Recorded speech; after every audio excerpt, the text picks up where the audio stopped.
সমাধান যদি চাই চোখ রাখতে হবে কোথায়? নাকি এটিএন বাংলার পর্দায়? আসিতেছে আগামী শুক্রবার ওই পর্দায়, রঙিন পর্দায়, রূপালী পর্দায় যেই বইয়ের দিকে চোখ রাখতে হবে বইটার নাম কোরআন।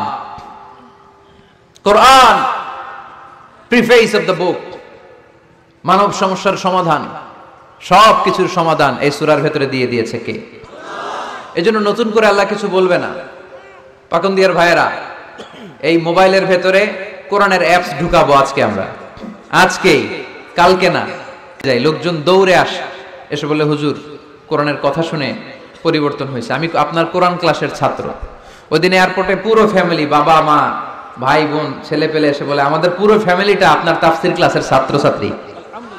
আলহামদুলিল্লাহ ওয়া শুকরুলিল্লাহ, লা ফখর, লা ফখর, কোনো ফখর নাই এতে, শুকরিয়া একজনের, তিনি কে? তাহলে প্রতিদিন কোরআন পড়বেন তো? সূরাটার নাম সবাই বলেন আর জোরে। আয়াত সংখ্যা মাক্কি না মাদানী? প্রথম আয়াতে আল্লাহ বললেন আলহামদুলিল্লাহি, আলহামদুলিল্লাহি, সকল প্রশংসার মালিক কে? তিনি হচ্ছেন রব্বুল আলামিন। হামদুন মানে প্রশংসা, হামদুন মানে কি?